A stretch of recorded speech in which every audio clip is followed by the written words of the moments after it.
Nada, ya estamos listos para iniciar. Antes queríamos Orlando, mientras el padre, no sé si el padre no lo alcanzo a ver. Sí, está por aquí el padre.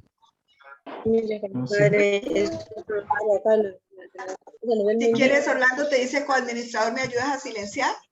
Perfecto.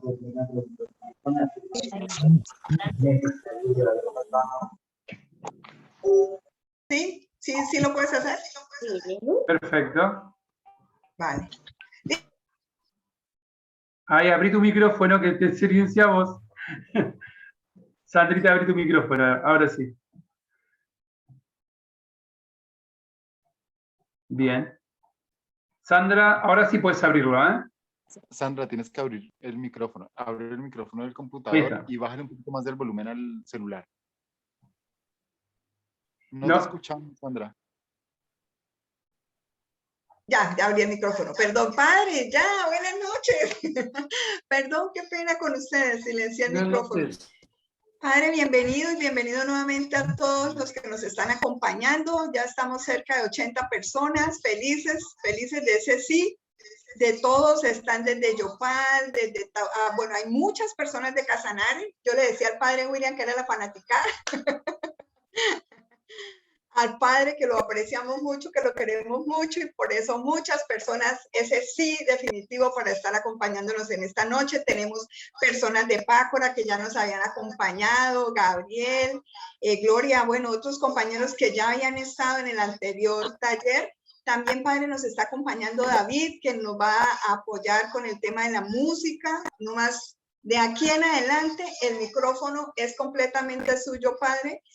Bienvenido. Bueno, yo no lo presenté oficialmente, ¿no, padre? Perdóneme la vida, es que estoy apenas empezando esta etapa de anfitriona.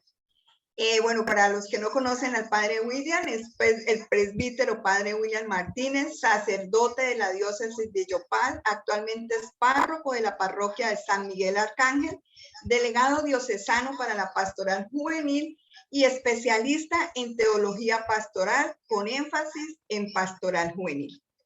Él es quien nos va a estar acompañando durante estos 3 martes con este maravilloso tema, como es conocer un poco más a Cristo. Padre, el micrófono es suyo. Muchas gracias, Sandrita. Un saludo y un abrazo gigante para Orlando, para David, para todas las personas que están conectadas. Les abrazo en Cristo Jesús. Gracias. Una invitación que acepto con mucho cariño, con mucho amor.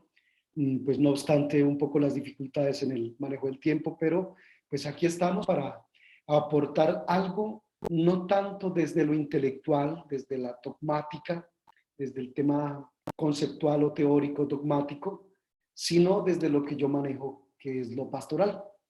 Un poco más desde la teología práctica, desde el acontecer de Jesús en nuestra vida y en el caminar de la comunidad. De pronto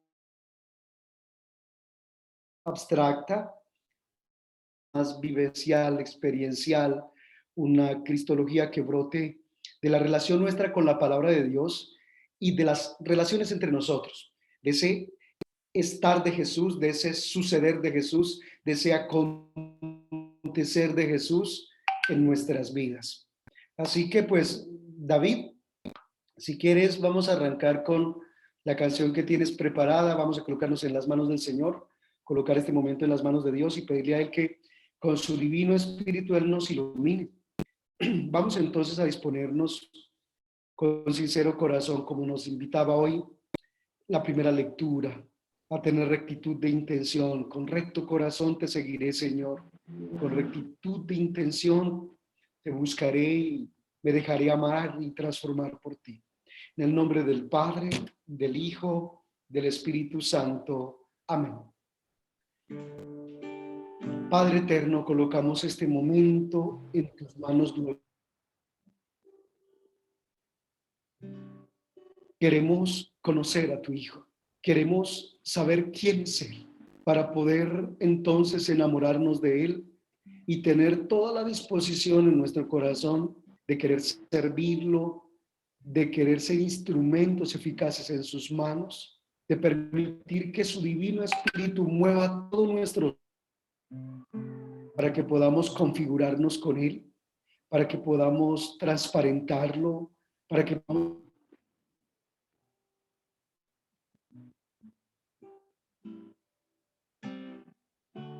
Hay canciones que se convierten en grandes amigas. Yo tuve la fortuna de tener un amigo increíble, o de tener un amigo increíble. Él es el compositor de esta canción y es alguien que para muchos de ustedes es familiar. Y esta canción tuve la fortuna de ver cómo se hizo, de ver su momento de necesidad y en el que él deseaba desde el corazón, nada, no afano, como mío, desde el corazón poder tener esa experiencia y aprender más de Dios, ¿no?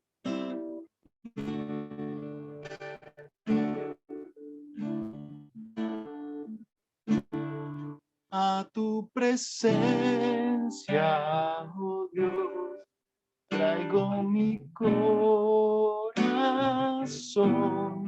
postrado ante tu altar. Vengo a adorarte. Recibe mi canción, Jesús mi Salvador. Me humillo ante tus pies, a ti te exalto, a ti te exalto, Dios, Rey de mi corazón. Recibe mi oblación, Rey de la gloria, a ti te exalto, oh Dios, Rey de mi corazón. Recibe mi oblación, Rey de la gloria.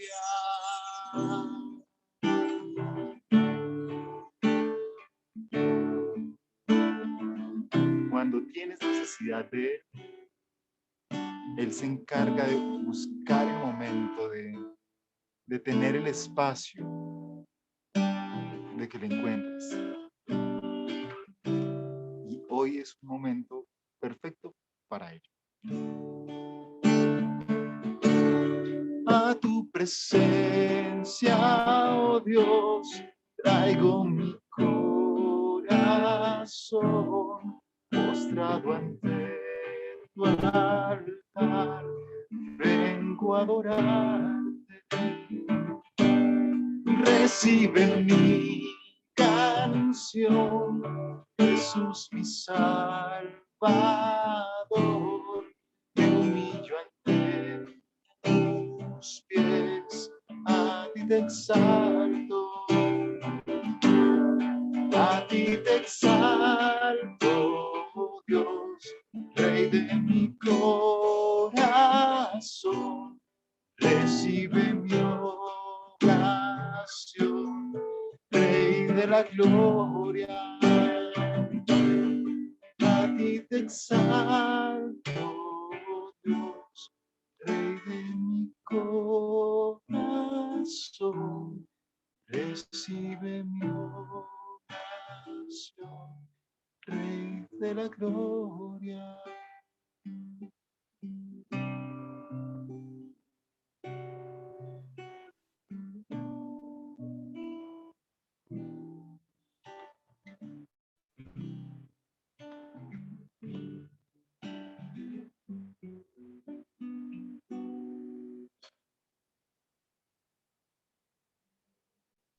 El padre William tiene algunas dificultades de señal, pero creo que ya ingresó nuevamente. Padre William, ¿ya está con nosotros? Sí, señora. Y eso que alquilé un router para no tener problemas y también me está fallando, Dios santo. Bueno, el internet a veces nos hace malas jugadas, pero ya estoy otra vez aquí conectado. Espero que no me vuelva a desconectar. David, qué canción tan bonita estaba cantando, vea, que estábamos como conectados, como enchufados, porque yo había pensado en esa canción también. Y pues las cosas de Dios, ¿no? Bien, queridos. Entonces, pues ya que oramos y pusimos las cosas en las manos de Dios, y es el Espíritu Santo, el Espíritu del resucitado, el que nos convoca, el que nos anima, pues vamos a entrar en materia. Como son 3 momentos los que hemos escogido,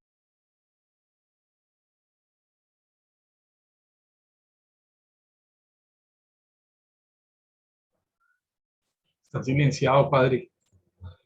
Padre, está silenciado. alguien me silenció. Es que me silencian. Estaba abierto y no me di cuenta, pero gracias por avisarme. Ok, entonces miren cómo es pues todo como anillo al dedo, cómo es de propicia, cómo son de propicia las cosas. Este domingo que acabamos de pasar, precisamente la liturgia de la palabra nos colocaba el evangelio en el que Jesús les hace la pregunta del millón a sus discípulos. Después de estar caminando con él casi 3 años, el Señor Jesús quiere comprobar si ellos realmente han entendido de qué se trata todo esto. Vemos en la persona de Judas Iscariote que nunca logró comprender, porque si hubiese comprendido, hubiese aceptado, hubiese conformado todo su interés, toda su persona con Jesús y su propuesta de reino de Dios, su reinado, su mesianismo. Judas Iscariote no lo logró hacer y por eso terminó vendiendo a Jesús y ahorcándose. Y resulta que a nosotros nos puede llegar a ocurrir eso si no comprendemos quién es Jesús, cuál es su misión, su obra, cuál es su causa. Si no lo entendemos, nos puede pasar lo de Judas. O también nos puede llegar a pasar lo de Pedro, que acaba de decir, Señor, tú eres el Mesías. Y al mismo tiempo Jesús, terminado de decir esa confesión de fe, le dice a Pedro, déjame seguir mi camino, como está en el Evangelio de Marcos. O como dicen Lucas y Mateo, apártate de mí, Satanás. Déjame seguir mi camino, Satanás, dice Marcos. Los otros dicen, apártate de mí, Satanás, porque tus ideas son las de los hombres y no las de Dios. Nosotros, al no comprender quién es Jesús, cuál es su causa, cuál es su misión, corremos el riesgo de terminar como Judas o de actuar muchas veces en nuestra vida de fe como Pedro, siendo más usados por Satanás para la obra de Satanás que por el mismo Espíritu Santo para realizar la obra de Cristo Jesús en medio de nosotros. Por lo tanto, voy a dividir este curso así, abuelo de pájaro, porque no es tan intenso, pero sí muy práctico, en 3 momentos. Vamos a hacer hoy una introducción que espero que nos permita ubicarnos como en el tema concretamente. Dentro de 8 días nos introduciremos ya un poquito en el tema conceptual y al final nos meteremos a ver cómo hacemos que ese Cristo que podemos descubrir, podemos llevarlo más eficazmente a la mente y el corazón de los niños, de los jóvenes, de las personas que viven, digamos, en esta nueva época, en esta nueva era de las comunicaciones, del mundo de lo virtual, del mundo que ha traído como consecuencia esta pandemia, las nuevas formas de relacionarse de las personas con la realidad, con Dios, de unos con otros, que quedan como consecuencia de esta pandemia y de todo lo que estamos viviendo como aldea global que somos el mundo. Entonces vamos a introducirnos en primer lugar aquí, en este texto, yo los invito a que abran el texto del pasado domingo, del Evangelio de Marcos en el capítulo 8, y vamos a ir hasta el verso 37. Y vamos a introducirnos por ahí un poco. Vamos a tratar de ver lo que sucedió en los discípulos, porque creo que todos los que estamos aquí hoy conectados, de alguna manera somos discípulos. Nos hemos interesado, hemos querido seguirlo, nos hemos regalado el tiempo para de alguna manera hacer procesos en las parroquias, en los movimientos, en las comunidades a las que pertenecemos. Y estamos en este camino de discipulado y por lo tanto vamos a arrancar por ahí, por lo que puede suceder entre los discípulos del Señor. Y vamos a introducirnos en el texto. Dice la palabra de Dios que salió Jesús con sus discípulos hacia los poblados de la región de Cesarea de Filipo. Y por el camino, yendo de camino, en el caminar, les hizo esta pregunta a los discípulos. Es en el camino, es en el terreno, es en la misión, no es en la cátedra, no es digamos, en el aula, no es algo conceptual, es en el camino, en la misión, es en el caminar juntos, es en el devenir de la vida pastoral, donde Jesús les hace la pregunta, primero, ¿quién dicen los hombres que soy yo? No, ¿qué dicen ustedes, mis discípulos? Sino, ¿qué dicen los hombres que soy yo? Y encontramos en la respuesta de Marcos, unos que Juan Bautista, otros que Elías, y unos que alguno de los profetas, que un profeta más. Bien, podríamos hacer ya aquí un primer par y tratar de ver un poquito quién es Jesús para la gente. Entonces, en este primer par que hacemos, en este primer stop, quiero hacerles una pregunta. Voy a ponerlos en un escenario. Vamos a imaginarnos que hay una convención mundial de personas en el Japón y que tú te ganaste un cupo para ir al Japón a representar a Colombia en un gran estadio lleno de japonesitos con los ojos rasgados. Pero todos tienen la posibilidad de tener una diadema con traductor simultáneo. Todos ahí, todos pueden entender tu idioma, pueden comprender perfectamente tus expresiones y tú como representante de Colombia eres puesto ahí en el estadio y todo el mundo te escucha y chévere la vaina.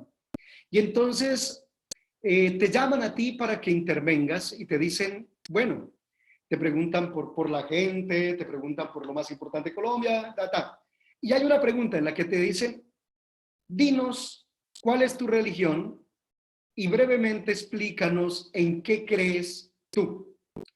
Les voy a pedir el favor, por ejemplo, busquemos por aquí, a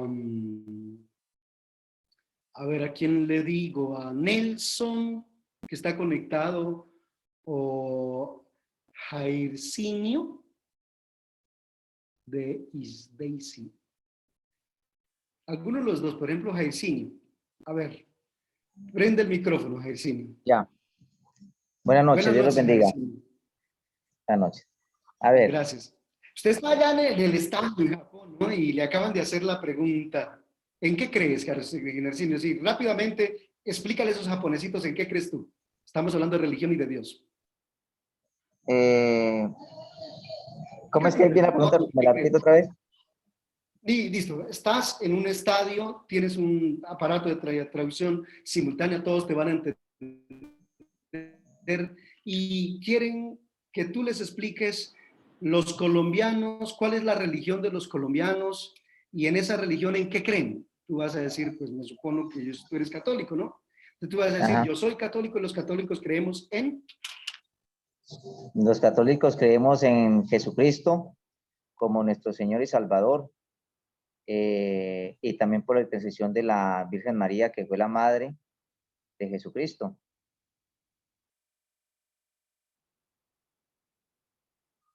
¿Escucharon? Sí. Sí. ¿Qué dicen los demás japonesitos? ¿Entendieron más o menos? ¿Cómo les quedó la cosa? Confusa, A ver, confusa. Gabriel, gracias a Virginio. Bueno, gracias, Virginio. Un aplauso para Virginio. Muy bien. A ver, Gabriel y Marta Cecilia. A ver, quiero escuchar a don Gabriel, que ya tiene harta experiencia en la fe, largo camino recorrido. Don Gabriel, háblele a todos esos japonesitos. Dígales en qué creen los católicos. Pues, a ver, los católicos, cristianos católicos, creemos en Jesucristo. Y lo que dijo el Aicinho, pues de todos modos, no sé, pues si creemos en el Hijo, pues tenemos que creer también en la mamá. Porque un hijo sin mamá, pues no es nadie. ¿Sí? Diga usted. Ok, gracias, Gabriel. ¿Qué dicen los demás japonesitos? ¿Cómo quedaron? ¿Tramados, sí o no? Todavía no. Oiga, ¿qué? ¿Sí? Todavía no. Vamos a darle la oportunidad a una mujer, démosle la oportunidad a una mujer. A ver, Laura Barrera o María Eugenia Vega o Sonia Bernal. A ver, ¿quién habla?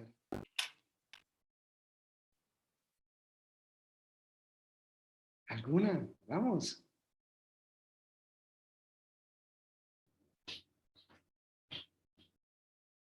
Hola, vale.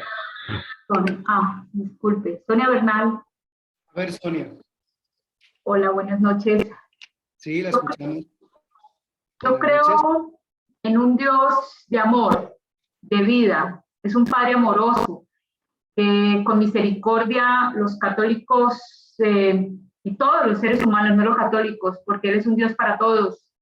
Creo en un Padre de perdón, de reconciliación. Creo en tres personas que son uno solo, en el Padre, en el Hijo y en el Santo Espíritu. El Espíritu es el soplo que tenemos todos para movernos, para tener alegría. Los cristianos somos alegres porque tenemos la noticia de Dios y la noticia es la buena nueva. Él se entregó para salvarnos y soy una santa. Él me salvó y me impulsa su espíritu para ir en el camino de santidad. Algo así. Ok, ¿qué dicen los demás japonesitos? ¿Sí los tramaron o no? ¿Les quedó claro o no?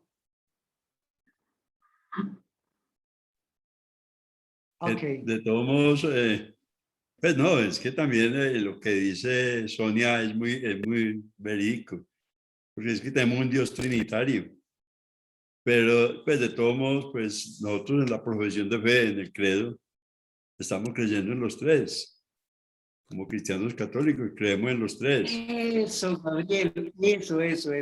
Llegamos al punto, mire, escúchenme esto. Todos, cuando uno sabe el por qué y el para qué de lo que tenemos en nuestra fe, sabemos por qué existe y para qué existe y cómo lo podemos de alguna manera usar, vivenciar, experimentar. Sabemos que el instrumento que tenemos para poder decirle a cualquier ser humano en la tierra en que creemos es precisamente el artículo de nuestra fe. No debimos habernos enredado. Debimos haber dicho, por ejemplo, yo, William Martínez, creo en un solo Dios, Padre Todopoderoso, creador del cielo y de la tierra, de todo lo visible y lo invisible. Y después, creo en un solo Señor Jesucristo, Hijo único de Dios, nacido del Padre antes de todos los siglos, que es Dios de Dios, luz de luz, Dios verdadero de Dios verdadero, engendrado, no creado, de la misma naturaleza. Para eso es el credo. Y de alguna manera, cuando nosotros tenemos clara la fe y tenemos claro todo lo que tenemos como instrumento para poder servir a Dios, pues usamos la herramienta cuando la necesitamos. El credo es la herramienta que tenemos en la iglesia para que la usemos cuando nos pregunten acerca de nuestra fe, ¿en qué creemos? Listo. Entonces, digamos que eso es el credo con respecto a todo lo que es como el resumen, el compendio de todo aquello en lo que creemos. Cuando hablamos de la cristología, hablamos de el compendio teológico y pastoral que nos permite comprender quién es Cristo Jesús. Jesús Cristo. Y entender que cuando hablamos de Jesús hacemos referencia a una realidad y que cuando hablamos de Cristo hacemos referencia a otro aspecto de esa misma realidad. Jesús Cristo.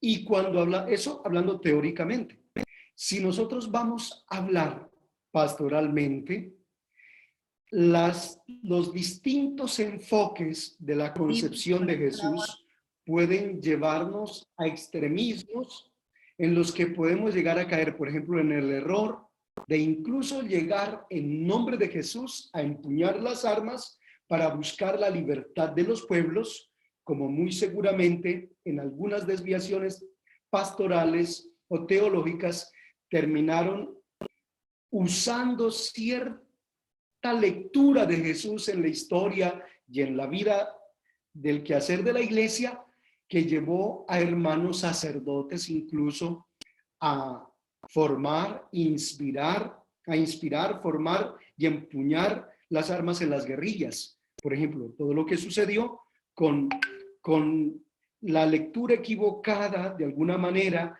de la acción de Jesús en el mundo, que desembocó en la teología de la liberación y que después desembocó en el hecho de que muchos cristianos tomaran las armas para buscar la liberación, inspirados en una lectura parcial y podríamos llegar a decir equivocada por quienes usaron las armas en nombre de Jesús.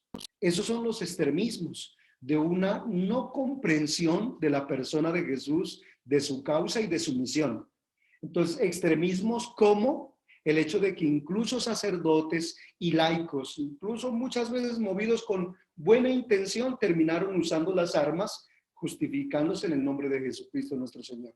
Todas las revoluciones que fueron inspiradas en esa lectura, que vuelvo y digo, no estoy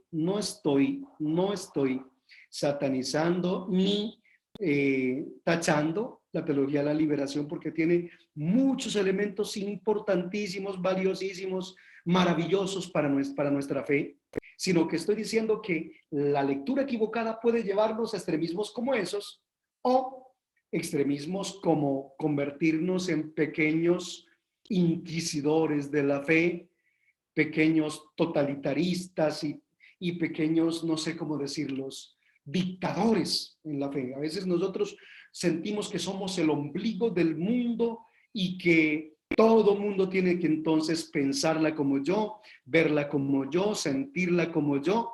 Y por eso Papa Francisco habla mucho de esa autorreferencialidad en las que podemos llegar a poner a Cristo Jesús en un pedestal por allá tan lejano que justifica esa estructura piramidal que hace que muchos se sientan pequeños príncipes y reyes y señores a los que hay que besarles el anillo porque participan de la condición real de Jesucristo y suben a Jesucristo por allá las nubes a la estratosfera, que no toca la realidad de la persona humana y nos vuelve a nosotros muchas veces insensibles frente al sufrimiento, al dolor y a la condición humana. Nos vuelve muchas veces insensibles ante la mirada distinta de la realidad que puede tener una persona que no comparte nuestra fe o que no conoce a Jesús y que sin embargo desde otra religión, desde otra ideología, desde otro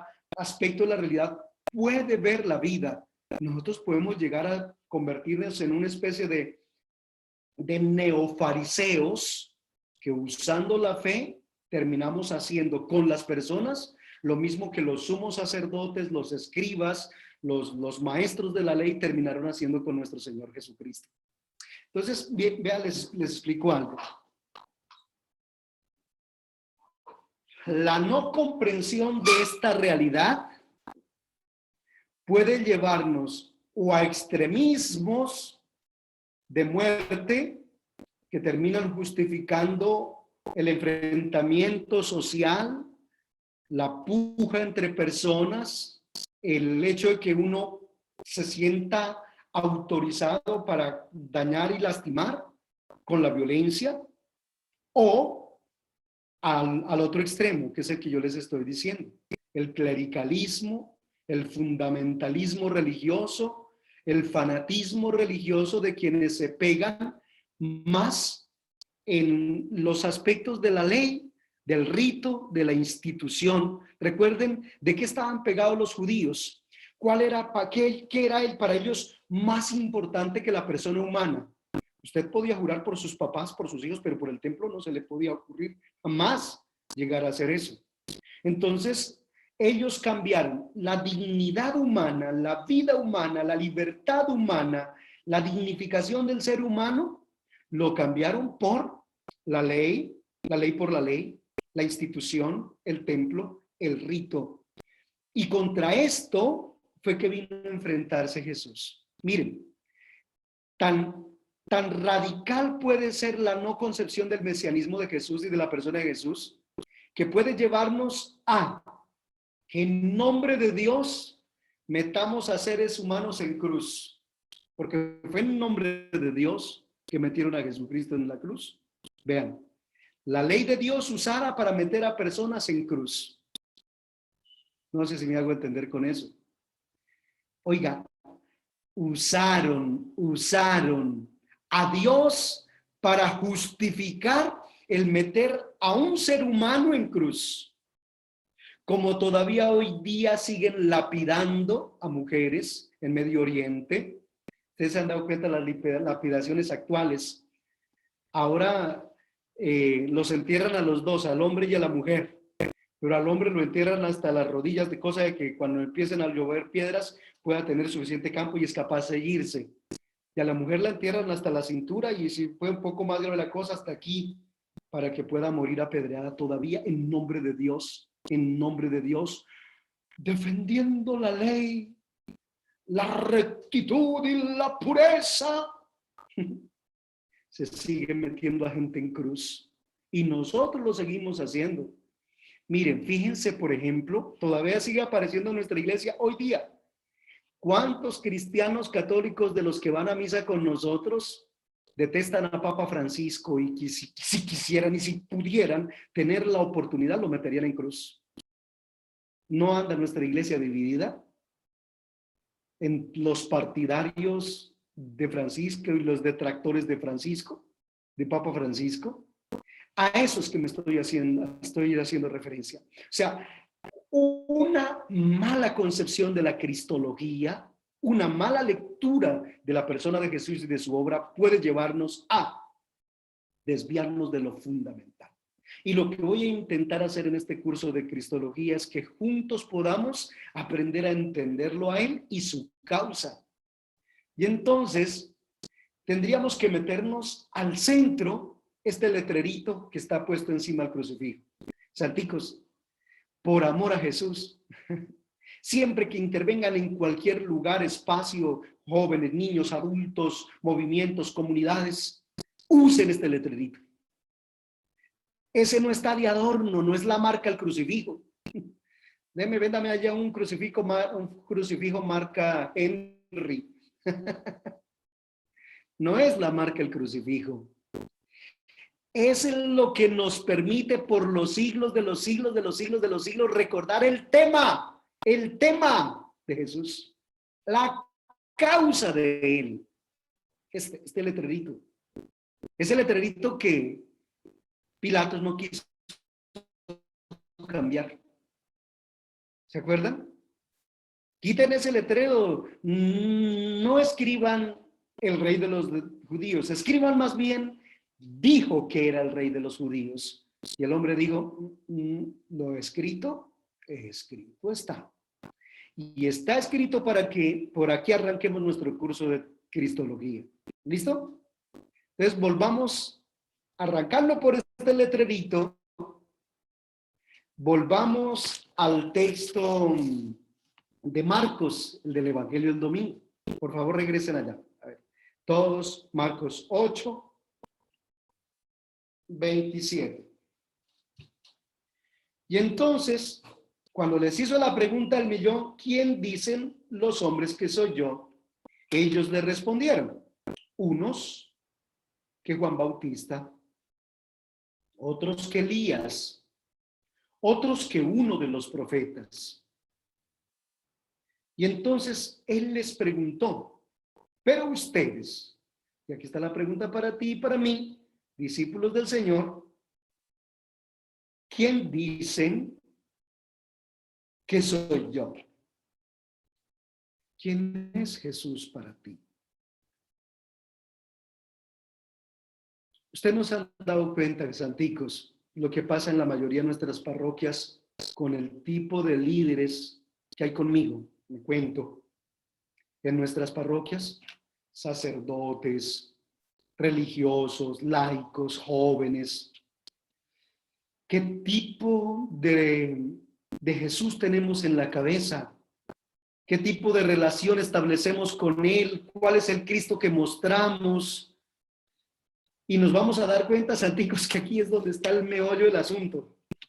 Miren, uno encuentra en nuestra iglesia cristianos católicos que en el templo son santicos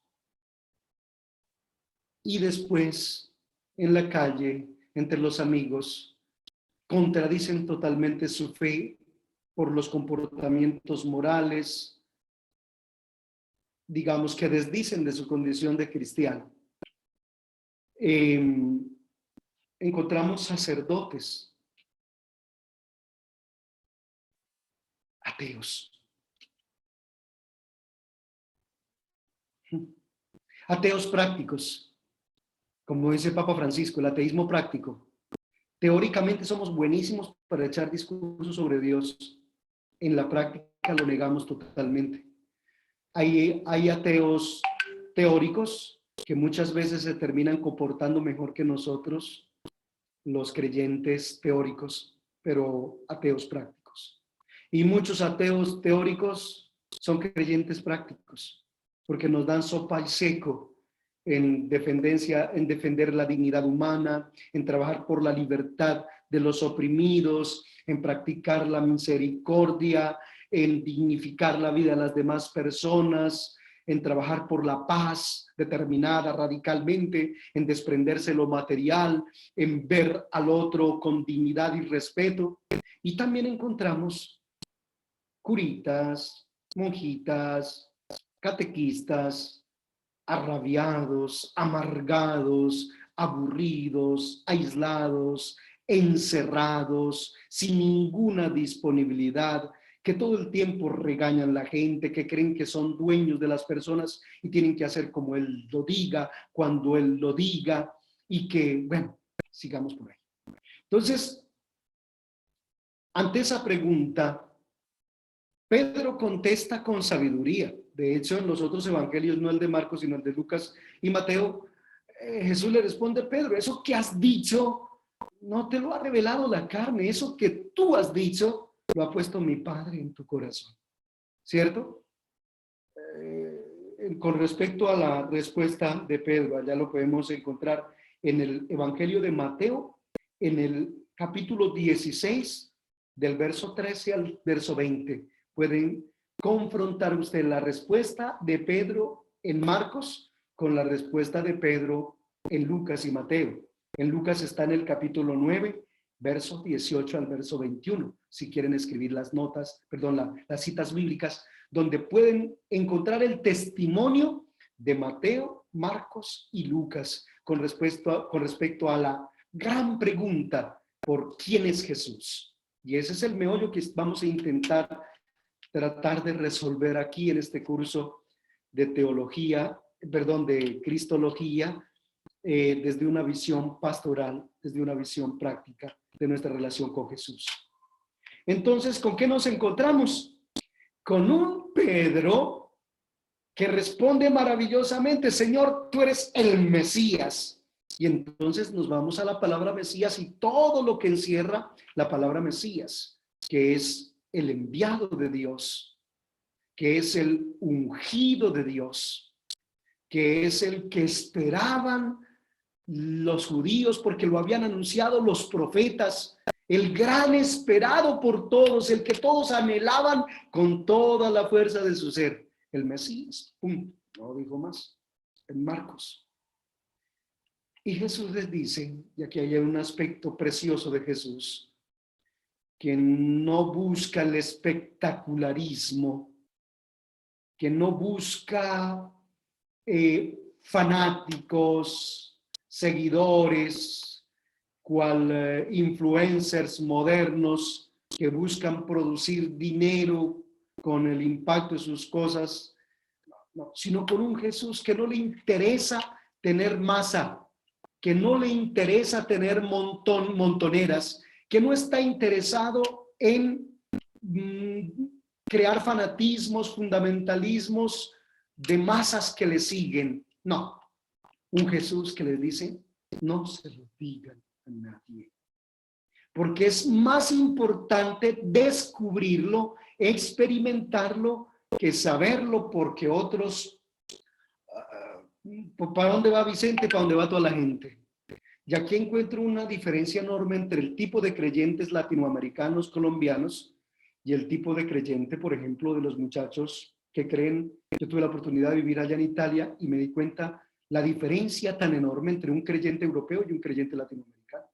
Nosotros los creyentes latinoamericanos somos más creyentes por tradición, porque aprendimos de un Jesús tradicional, un Jesús enseñado en las homilías dominicales, un Jesús que vemos tratado en las películas, en las telenovelas, en las canciones, en la cultura de cristiandad que vivimos nosotros.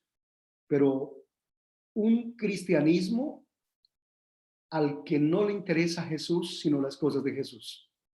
En cambio, me di cuenta que, por ejemplo, en Italia, un muchacho de 19, 20, 25 años que cree en Jesús, se interesó en él y conoce y entiende lo que él dijo, cómo lo dijo, por qué lo dijo, para qué lo dijo. Y cuando le preguntan de él, sabe hablar de él y conoce de Jesús. Nosotros encontramos cristianos de 80 años a los que les preguntamos, dígame, ¿cuál es el corazón del evangelio, por ejemplo? O dígame, ¿cuál es la buena noticia? ¿Cuál es la buena nueva? Y después de 80 años de haber estado yendo a la iglesia sin cachar domingo, no conocer cuál es la buena noticia. O no conocer cuál es el corazón del evangelio. Por ejemplo, como alguna vez les preguntaba en el curso pasado, dígame las bienaventuranzas. Y uno se encuentra con cristianos que ignoran las bienaventuranzas, que son el corazón del evangelio, el sermón de la montaña, ya ese gran discurso que Mahatma Gandhi entendió con tanta profundidad y usó sin ser creyente, sin ser cristiano, usó el discurso de las bienaventuranzas para inspirar la liberación de toda una nación con el uso de la no violencia. Y uno entiende, y uno dice, venga, que Mahatma Gandhi, que no era cristiano, se interesó tanto en Jesús que comprendió su mensaje y entendió, por ejemplo, que en las bienaventuranzas estaba fuerza y poder contenido extraordinario para incluso inspirar la libertad de una nación. Y uno se encuentra con cristianos católicos, incluso muchos de los que estamos aquí conectados, que después de tantos años de estar siguiendo a Jesús, ignoramos las bienaventuranzas. O sea, aparte que no las comprendemos, ni siquiera nos las sabemos. Y entonces nos encontramos con esa realidad. Gente que sigue a Jesús en masa, como me encontré en estos días, a un muchacho de aproximadamente 22 años, que venía súper feliz, contento porque el amigo, el mejor amigo, le había pedido que fuera el padrino de su hijo de bautismo. Y pónganle cuidado, les cuento, miren, para tratar de ilustrar esta realidad de un cristianismo sin Cristo, de un cristianismo sin Jesús, de una religión sin Dios y un cristianismo sin Jesús, sin Cristo Jesús. Entonces, el muchacho llega y me dice, padre, es que mire que mi amigo me eligió como padrino de bautismo. Y padre, mire, yo ya tengo el bautismo y tengo la primera comunión. Y le pregunté, ¿y ya hizo la confirmación? Y me dijo, ay, padre, yo Yo la verdad es que ya me da pereza porque ya crecí, me da pereza porque los chinos allá la hacen como a los 12, 13 años y a mí ya tan grande me da pereza, padre. Y la verdad yo pienso hacer el curso por ahí cuando me vaya a casar para tener esa joda, ese documento para uno poder casarse porque esa joda, perdón por la palabra porque fue la que usó, esa joda. Y entonces yo le decía, venga chino, pero es que usted va a ser padrino, padre, en la fe de ese niño. Y usted no cree en esa joda, o sea, perdón que lo diga, o sea, va a ser padrino de bautismo, va a ser padrino de algo en lo que usted no cree, o por lo menos no ha valorado, o por lo menos no ha entendido, porque si supiera qué es el bautismo, qué confiere el bautismo, qué derecho y qué obligación te da el bautismo, tú, haciendo uso de tu relación con Jesús, conociéndolo a Él, ya hubieses ido a confirmar lo que cuando eras bebé y niño no pudiste elegir. Tus papás te llevaron a la pila bautismal y tú no sabías y no entendías, no tuviste la oportunidad de elegir si ser cristiano o no, de ser creyente o no. Ok, ahora ya creciste, tienes uso de razón, ¿por qué no te has confirmado? Y quieres ser padrino de algo que ni entiendes ni crees. Pues yo te digo que para que puedas ser padrino, yo podría dejarte ser padrino, pero igual, ¿en qué le va a beneficiar al niño y en qué te va a beneficiar a ti? ¿Cómo vas a aportar? Le hice un discurso en el que el muchacho dijo, padre, ¿cuándo empiezan los cursos para la confirmación? Ahora sí lo quiero hacer porque yo iba a misa con mis papás y todo, pero yo no entendía. Ahora entiendo. Entonces, ¿qué le ocurrió a Pedro? ¿Qué le ocurrió a Pedro? El Señor le dice, no se lo digas a nadie porque es que a él no le interesa tener creyentes en masa. A él no le interesa la cultura de cristiandad, a él le interesa que lo entendamos a él, que le creamos a él, que comprendamos su mensaje y su causa, quién es él y por qué está aquí. Y entonces Pedro, que no entendía todavía después de casi 3 años, llama a Jesús y le dice, venga mancito, venga para acá. ¿Cómo se le ocurre, hermano, que se va a hacer matar? Y nosotros dejándolo todo por usted, yo dejé mi mujer, las barcas, las redes, dejé todo, me vine con usted y ahora ¿cómo así que se va a hacer matar? Y no que usted nos hablaba de esa vaina del reino y entonces ese reino que pensaba usted instaurar, ahí está el tema de Jesús. Ahí está el tema.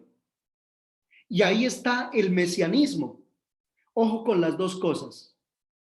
¿Cuál es el Jesús o el Mesías que esperaban los judíos? ¿De qué tipo de reino hablaba Jesús? Y estos son dos temas fundamentales. Si les interesa la cristología, si les interesa el cristianismo, hay que profundizar en primer tema, el reino de Dios. Y para ese reino, Dios anunció a través de los profetas un elegido, un ungido, alguien que vendría a establecer ese reino. Y ahí es cuando hablamos del Mesías. Entonces, hay que entender de qué reino se trata y hay que entender qué rey se necesita, qué Mesías, qué ungido, qué elegido, qué enviado se necesita, o más bien, qué Mesías, qué enviado, qué ungido, qué elegido ha enviado Dios. Entonces, vuelvo al tema de Judas y vuelvo al tema de Pedro. Ni Judas ni Pedro y muy seguramente ninguno de los discípulos había logrado entender después de 3 años. Incluso algunos teólogos dicen, todavía después de que Jesús padeció, murió y resucitó, todavía no entendía. Oiga, resucitó. Y a pesar de que había resucitado, todavía no entendían. Todavía no entendían. Todavía no entendían. Miren, 2 cosas. 1, 2. De eso estoy hablando. ¿Qué es la cristología? ¿De qué trata la cristología? ¿Más o menos, santicos? Sí. Pues se lo estoy mostrando. De esto trata. Listo. El rey. El rey. del reino que Él viene a instaurar en medio de nosotros. Devolvámonos a Marcos, vayan al capítulo 1, verso 15, por favor, ahí mismo en Marcos. No pierdan la cita bíblica donde estamos. Es que Marcos, que es el evangelio más cortico de todos los evangelios, nos muestra a nosotros, muy resumidamente, el resumen de los 4 evangelios está hecho en Marcos 1:15. ¿Qué dice? Primero, Marcos 1:15. El tiempo se ha cumplido. ¿Cuál tiempo? La espera, la esperanza del pueblo de Israel. Ya no hay que esperar más. Todo lo que anunciaron los profetas, todo lo que está escrito en el Antiguo Testamento, tiene como punto de llegada este momento, que el tiempo se cumplió. ¿Y por qué se cumplió? Porque el reino ya está aquí. Por lo tanto, crean en la buena noticia, conviértanse a este reino y crean en la buena noticia. Palabra de Dios. Ese versículo 15 es el resumen de los 4 evangelios en un solo versículo. Es decir, miren que Marcos dice, versículo 14, y proclamaba la buena noticia de Dios. 2 puntos. ¿Cuál es la buena noticia de Dios? 2 puntos, 4 elementos. Primero, que el tiempo se ha cumplido. Segundo, que el reino ya está aquí. Tercero, que hay que convertirse. Y cuarto, que hay que creer en esa buena noticia. ¿Listo? Esos son los 4 elementos. Ahora, ese reino establecido acá es el que hay que poder entender, y para entenderlo hay que entender al enviado. Su causa, quién es y cuál es su causa, quién es y cuál es su misión. Cuando lo entendemos, la cristología, es decir, la misión que hacemos, todo lo que hagamos, nuestros comportamientos, nuestras palabras, nuestras predicaciones, nuestras actitudes, nuestra disposición, cambia totalmente. Cuando tenemos claro eso. Listo. Entonces vayamos otra vez a Marcos capítulo 8. Devolvámonos a donde estamos. Ese Marcos 1:15 es el resumen. Ya nos dimos cuenta que el tema es el reino de Dios. Listo. Entonces Pedro no había entendido y llama a Jesús y le dice, no te puede suceder eso. ¿Por qué? Porque Pedro, como los judíos, la mayoría de ellos, tenían la idea de un rey según el criterio de David. Perdón, según el criterio no, como la elección de los reinados del pueblo de Israel, de Saúl, de Salomón, de David. Es decir, volverse un pueblo poderoso en ejércitos, en alianzas económicas, en alianzas políticas, para lo cual se requería un rey con poder, un rey con una capacidad de impactar a todas las naciones, porque ese reino no tendría fin. Ellos ya sabían cuáles eran las características de ese reino, y entonces el rey que esperaban para ese reino era un rey distinto. Y miren cómo choca totalmente las categorías del pueblo de Israel cuando Jesús, para que lo entendamos, vayan otra vez a Marcos capítulo 1. Vamos a entenderlo, cómo fue que empezó la cosa. Por favor, vayan a Marcos 1.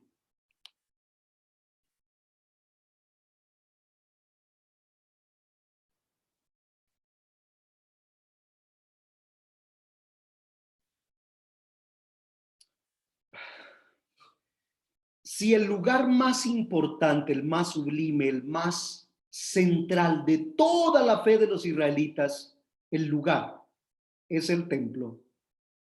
Y el templo está en Jerusalén. Y Jerusalén es la tierra prometida. Se supone que allá en Jerusalén, en el corazón del imperio judío, sería donde brotaría, allí donde ejercería, donde arrancaría su camino el Rey de Reyes que se necesitaba para ese nuevo reino que ellos querían establecer desde el Antiguo Testamento. Entonces, miren que el primero que empieza a distanciarse de esa idea de Mesías, de rey terrenal, según el poder del hombre terreno, fue Juan Bautista. Juan Bautista, ¿dónde comenzó su ministerio? ¿En Jerusalén? Les pregunto a ustedes. O Juan Bautista más bien se separó de Jerusalén y se desplazó un poco hacia lugares un poco más periféricos.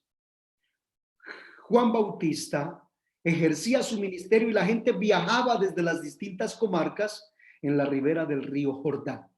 No allá en el desierto de Jerusalén, sino en el oasis, en la tierra fértil, en el lugar precioso de la ribera del Jordán.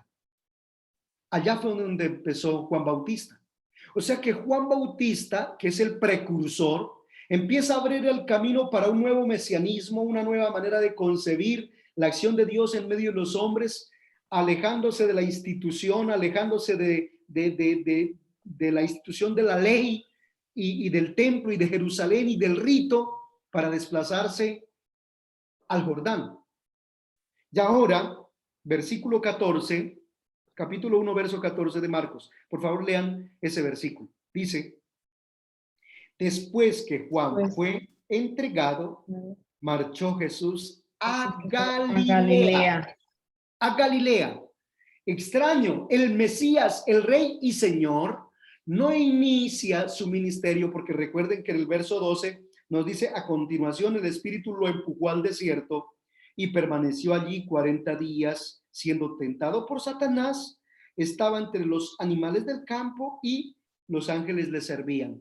Jesús regresa de su bautismo, recibe la fuerza y el poder del Espíritu y ese Espíritu lo empuja no a Jerusalén. Ahí empieza la cosa a chocar. Miren los evangelios cómo empiezan a chocar con la lógica de los judíos. Por eso ellos nunca pudieron con Jesús. Los sumos sacerdotes, los maestros de la ley, los escribas, los dos partidos políticos, los fariseos y los saduceos, no pudieron con Jesús. O sea, ¿pero quién es este man? ¿Acaso ese no es el hijo de María y no es su papá José, el carpinterucho ese de allá? ¿De dónde, ¿de dónde salió? Nosotros fuimos formados en la escuela, empezaban a sacar pecho de dónde venían, de la casta sacerdotal, y este es un pinche carpintero. ¿De dónde? Ojo, la cosa empezó ¿dónde? En Galilea. ¿Hacia dónde se fue Jesús?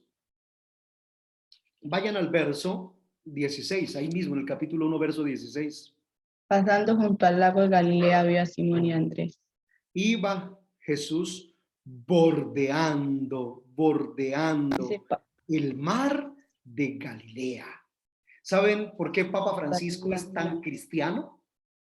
¿Saben por qué Papa Francisco es tan cristiano, Es que el hombre se arranca, se agarra de este Jesús, del que no empezó en Jerusalén, en las altas cortes, allá entre los príncipes y los reyes, en el palacio de los sumos sacerdotes en Jerusalén, sino que la historia de Jesús empieza naciendo en la insignificante Belén, naciendo entre la vaca, el burro y el buey, de una mujer humilde de Nazaret, en la familia de un carpintero, no de un hombre de casta y de familia.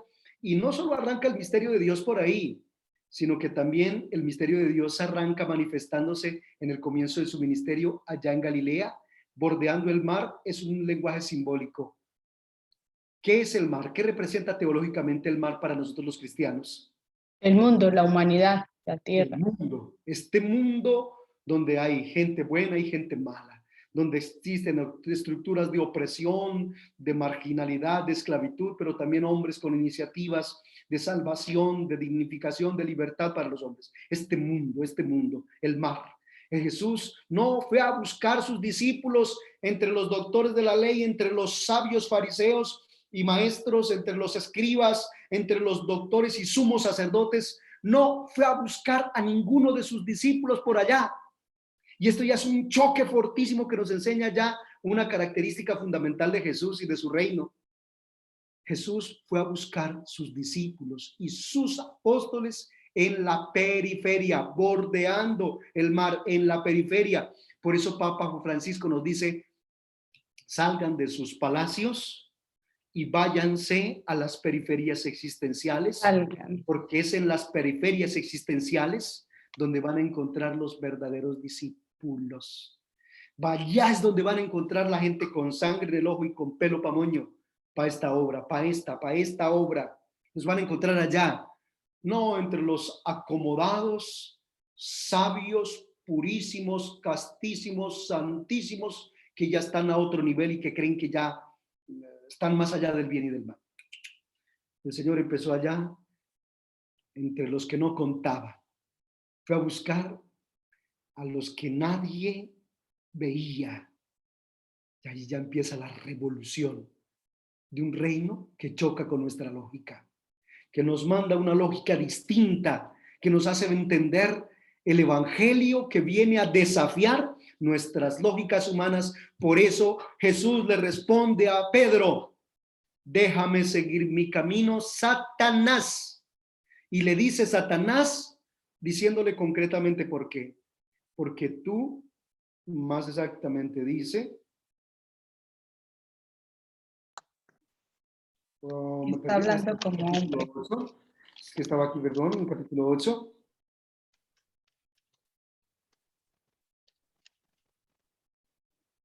Bueno, dice que, ponle cuidado, versículo 31.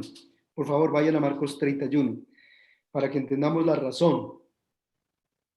Dice, Jesús comenzó a enseñarles que el Hijo del Hombre debía sufrir mucho y ser reprobado por los ancianos, los sumos sacerdotes y los escribas, que le mataría y que resucitaría los 3 días. Ahí está la clave. Ahí está la clave. Entonces Pedro se sintió supremamente chocado con su idea de Mesías. O sea, Pedro todavía no había superado, Pedro todavía estaba en la mentalidad judía. Y entonces llama aparte a Jesús, cual influencer solapado, de esos que por debajo de mesa, de esos que no se quieren poner en evidencia, pero venga por aquí, venga para un ladito chiquito de estos realizaditos, a persuadirlos sobre ese tipo de mesianismo. No es el que le espera, ni el que están esperando los discípulos. ¿Recuerdan la mamá de los hijos del Zebedeo? Señor, cuando establezcas tu reino, ¿me puedes ayudar poniendo a mi hijita allá de secretario de Hacienda y al otro de secretario de gobierno? ¿Así? Algo así. Algo así era la cosa. Ellos estaban en las ideas del mundo y entonces aquí ya empezamos a visualizar 2 lógicas fundamentales que mueven al mundo, al ser humano. La lógica del mundo, que son los pensamientos de los hombres, que está gobernada por el ego, por el interés personal, que es la raíz de todos los males, y la lógica de la cruz, que es precisamente lo que vamos a ver en estos momentos. Entonces dice la palabra de Dios que Jesús, volviéndose hacia ellos, hacia Pedro, lo llama donde están los discípulos. Ojo, aquí todavía Jesús no ha involucrado a la gente, la masa. Aquí él solo tiene a los discípulos y le dice a Pedro, delante de los discípulos, le dice a Pedro: déjame seguir mi camino. Quítate de mi vista, Satanás, porque tus pensamientos no son los de Dios, sino los de los hombres. Santicos, cuando creemos conocer a Jesús sin una relación con Él, corremos el riesgo de seguir no a Jesús, sino a los hombres y las ideas de los hombres y los pensamientos de los hombres. Pero cuando nosotros realmente nos interesamos en Él y en su obra, entonces vamos a entender que se trata de algo muy distinto. ¿Dónde está la clave? En el siguiente versículo. Por favor, vayan al verso 34. Vayan al verso 34. Entonces llamó a la gente, si ya no solo los discípulos, sino la gente. Y aquí les habla a todos. Aquí el Señor abre su corazón y les habla a todos. Entonces dice Jesús: si hay alguno que quiera seguirme, primero niéguese a sí mismo, y ahí está el primer enfoque claro y totalmente, la primera característica fundamental, determinante de la propuesta de Jesús. El interés personal. Negarse a sí mismo.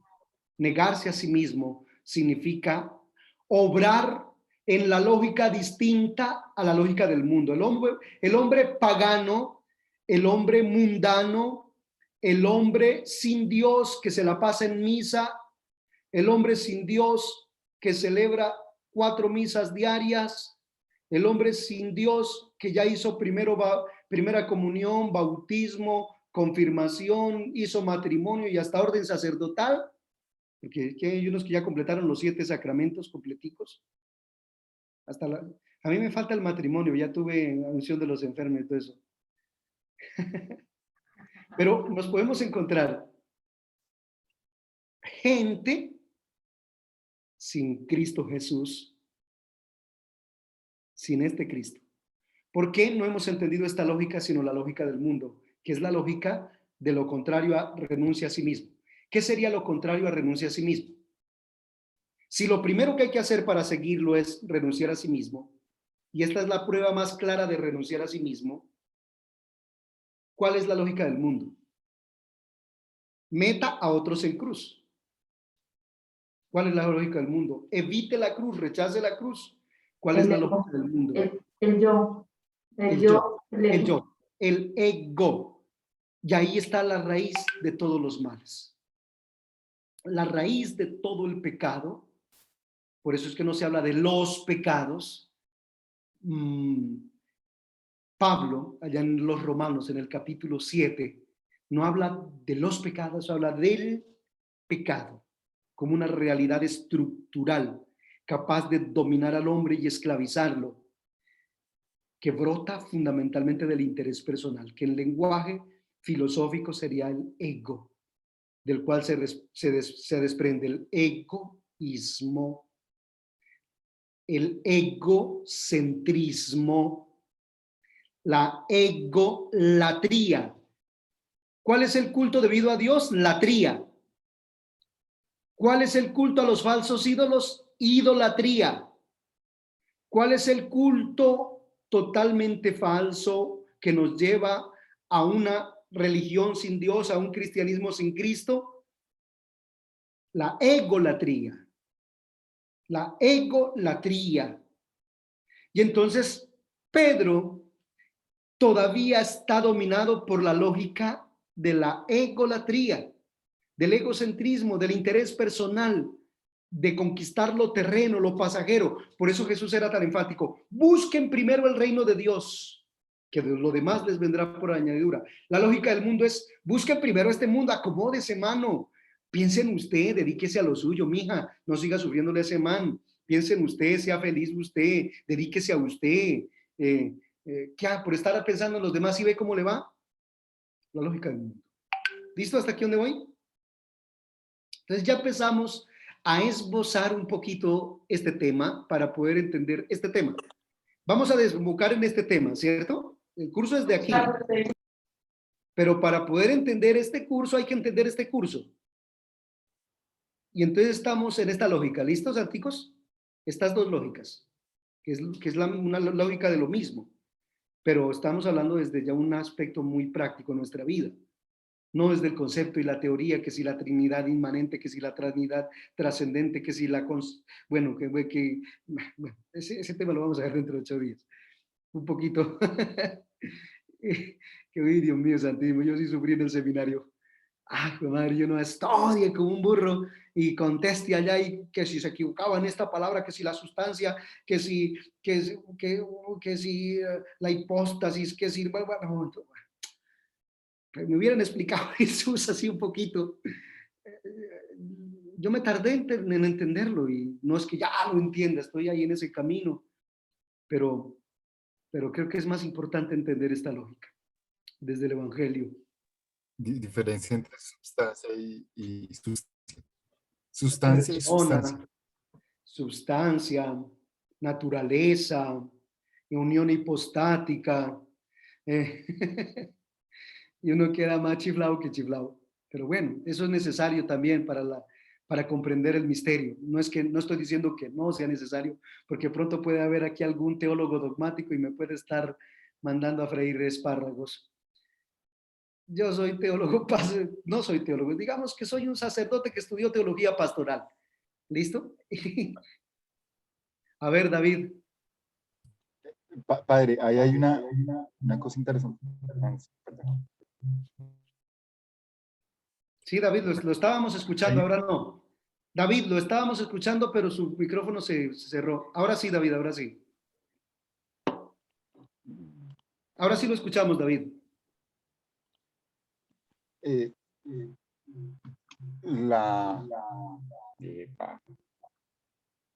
Toca bajarle el volumen a alguno de los dos, o al teléfono o al computador.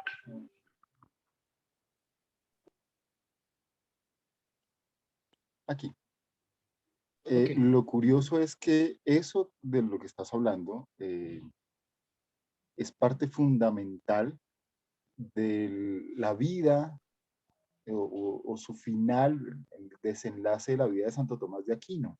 Él en últimas termina casi que pateando la lonchera, mandando la Suma Teológica, imagínate, a la porra, por así decirlo, perdón por el francés, porque dice, no, mire, todo esto que yo escribí lo tengo en poco, porque lo que hay que tener presente es la relación que tengo con Dios, mi relación con Él.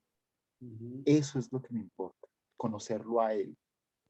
Ya la explicación la haremos después, pero es importantísimo entender que más allá de la explicación lo que tenemos es que seguirlo a Él y comportarnos tal cual como Él.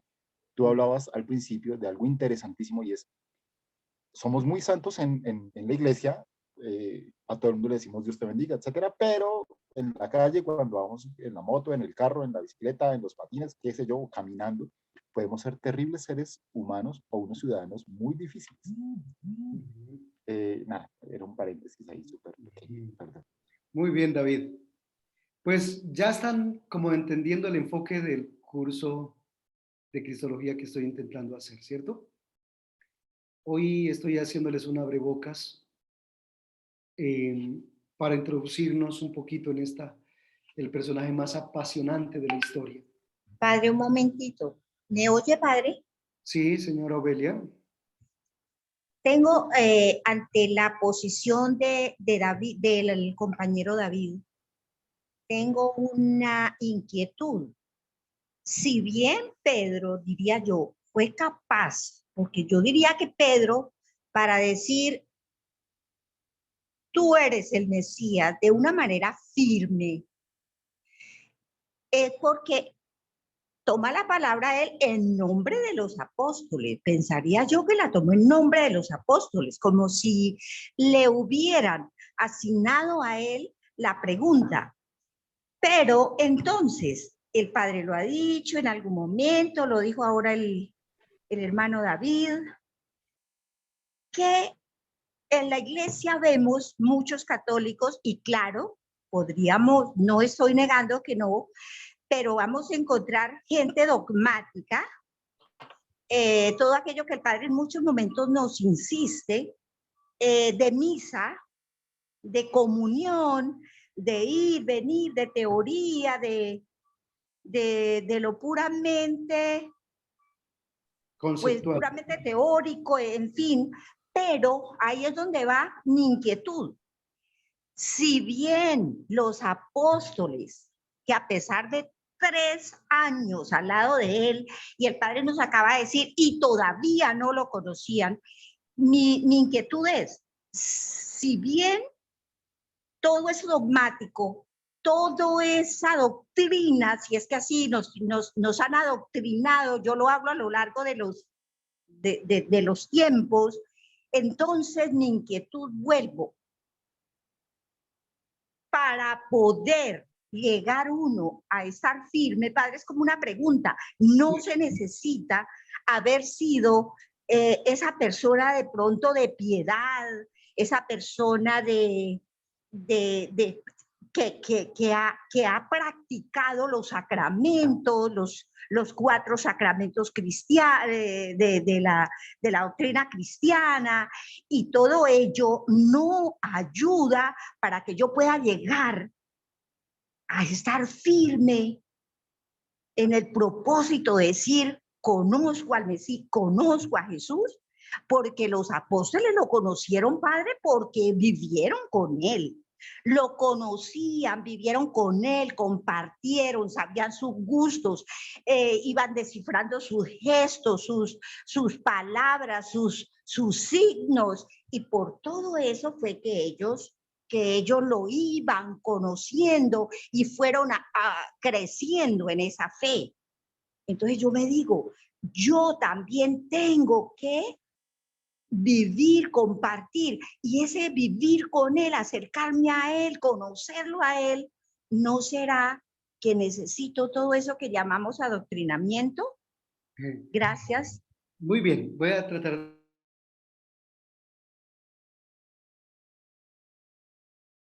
Padre, se silenció. Ya, ok. No, aquí me parece que estoy con sonido. ¿Me están escuchando? Ya, Sí, señor. Padre, sí lo escuchamos. Ok. Santicos, mire, ponle que yo inicié diciéndoles que corríamos 2 extremos. El de irnos a la práctica, mera práctica, que terminemos en una fe sin fundamento, sin razón, sin contenido, sin lo fundamental, o irnos a los fundamentalismos del que se queda en el concepto, el rito, la institución y digamos el fariseísmo, que de alguna manera se vive en la fe, no solo en el cristianismo, sino en muchas religiones. Miren, ¿qué ocurrió con los discípulos? Por ejemplo, Judas estuvo con él, caminó con él, comió con él, presenció todos sus milagros, fue testigo ocular y experiencial de todo lo que Jesús es y de todo lo que él dijo, pero sencillamente él nunca logró comprender, o si lo comprendió, nunca logró conformar su mente con la propuesta de Jesús, sino que él no logró desprenderse de su idea de Mesías. Y aquí es muy importante que entendamos que las dos cosas son importantes. Si yo necesito comprender, entender, conocer quién es Jesús, por eso la teología dogmática es fundamental en la iglesia.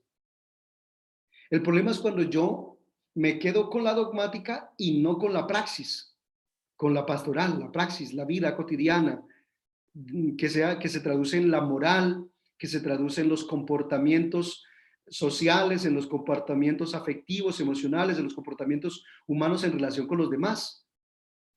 Es importantísimo que, por eso nosotros tenemos la Sagrada Escritura y la tradición y el magisterio de la iglesia. Los 3 son 3 pilares que sostienen la fe práctica que nosotros vivimos. Por eso un cristiano que pretenda vivir su fe sin conocer la Sagrada Escritura, sin acogerse a la tradición y sin escuchar el magisterio de la iglesia, corre el riesgo de perderse en su fe, corre el riesgo de desviarse, de caer en errores gravísimos, como lo que vamos a investigar para la próxima clase, que fueron todas las herejías con respecto a la persona de Jesús. Surgieron muchas herejías con respecto a si Jesús era Dios o era hombre, o cómo actuaba una naturaleza, si actuaba primero una naturaleza y después la otra, o el monofisismo, ¿no? De que Jesús sí se hizo hombre, pero fue solo apariencia de hombre, pero nunca fue realmente hombre, sino que fue solo Dios, pero con apariencia de hombre. Entonces su sufrimiento fue fingido y todo ese tipo de cosas. O sea, con respecto a esto hay mucha lana que cortar. ¿Yo a qué los estoy llevando? A que entendamos que si no entendemos al Mesías, nos corremos el riesgo de Judas y corremos el riesgo de Pedro, de que pensábamos que sí entendíamos, pero no entendemos. Por eso Pedro fue llamado por Jesús Satanás, porque su idea de Mesías no compaginaba con el Mesías que Jesús les estaba mostrando y proponiendo. Y el problema de Judas, que definitivamente nunca quiso aceptarlo, nunca logró entenderlo. Él quiso asegurarse, él quiso primero asegurarse este reino, el de aquí, antes que aceptar el de allá. Y entonces, para que podamos entenderlo, esta lógica contrasta con la lógica del interés personal que nunca lograron superar los judíos. Ellos no aceptaron a este Cristo. Se burlaron de él. ¿Recuerdan que querían que quitaran este letrero? De hecho, ¿cómo terminaron? Por no querer escucharlo, por no querer entenderlo.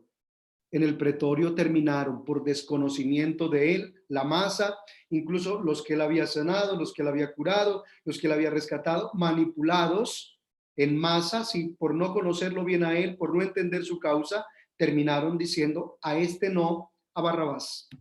¿Ven? Y ese riesgo lo corres tú, querida Ovelia, lo corro yo, lo corremos todos. Que manipulados terminemos diciendo a ese no, porque no nos interesa este Cristo. Nos puede estar interesando otro Cristo. Y entonces terminemos diciendo a este no, a Barrabás. La idea es que hagamos todo lo posible por no caer en rechazar este Cristo por buscar otro o por querer entender otro. Entonces, aquí es importante que entendamos que la teología dogmática, que es la teología que se encarga de definir las verdades de fe, pensarlas, argumentarlas, explicarlas, hacerlas digeribles, entendibles desde el área de la razón, que es la teología dogmática, pueda ser llevada a la praxis, pero una praxis que corresponda con el Mesías, el enviado de Dios auténtico, y con su causa auténtica. Causa auténtica, persona auténtica. Entender la persona y entender su causa. Esos son los dos aspectos fundamentales. Entonces, la teología dogmática nos da a nosotros conceptos que son muy importantes para que en el área de la filosofía, por ejemplo, hay muchos filósofos que son encargados de buscar, argumentar todo lo que usan para justificar el ateísmo, y nosotros tenemos que estar en grado de responderles con palabras, significados, contenidos de tipo filosófico, psicológico, sociológico, antropológico, y dar razón de nuestra fe. Eso nos lo da la teología dogmática. Y la teología práctica, la teología pastoral, nos da el que nosotros reflexionemos el acontecer de Jesús en nuestra vida, en nuestra cotidianidad, el evento Jesús, el suceso Jesús en nuestra vida. Esos son los dos elementos. Alguien estaba alzando la mano, no me di cuenta quién fue. Bueno, si quieren continuamos. No sé, Ovelia, si te satisface la respuesta que acabo de dar. Padre, respetuosamente te sugiero que sigamos y las preguntas las dejemos al final para que su merced pueda avanzar, si le parece. Bueno, sí me parece bien. Gracias, Padre. Claro que todo lo que su merced sale de su boca es de una gran comprensión, porque además lo hace con una naturalidad tan natural y con nuestras pobres y sencilla pobreza de comprensión. Usted se hace entender siempre. Gracias, Padre. Muchas gracias, Santa Ovelia. Entonces continuamos aquí con el siguiente versículo, el de 34, ¿no? Si alguno quiere venirse en pos de mí, niéguese a sí mismo. Ahí está la primera parte de la lógica del reino.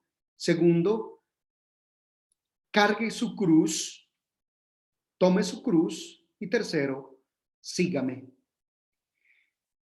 Y es aquí precisamente donde empieza a suceder la confrontación fortísima en nuestra parte de relación con Jesús. Yo creo que para poder entender un poquito más esto, vayámonos al Evangelio de San Juan capítulo 6, que es un paseo precioso. Juan capítulo 6. Vamos a pasear con San Juan. Ahora estábamos en un pequeño paseo con Marcos. Ahora vamos un poquito allá con San Juan.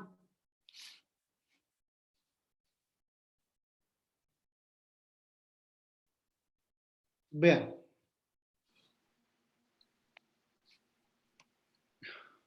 Nos encontramos con dos lógicas, la del mundo y la del reino, la de los hombres y la de Dios. En la lógica de los hombres, ¿qué es lo que prima? El interés personal, los bienes materiales, el acomodarnos aquí en lo terreno, el pensar las cosas desde lo que podemos ver, desde lo que podemos palpar, desde lo que podemos medir, desde lo que podemos experimentar en los sentidos. San Juan nos presenta a Jesús confrontando a sus discípulos allá en la ribera del mar de Galilea, capítulo 6.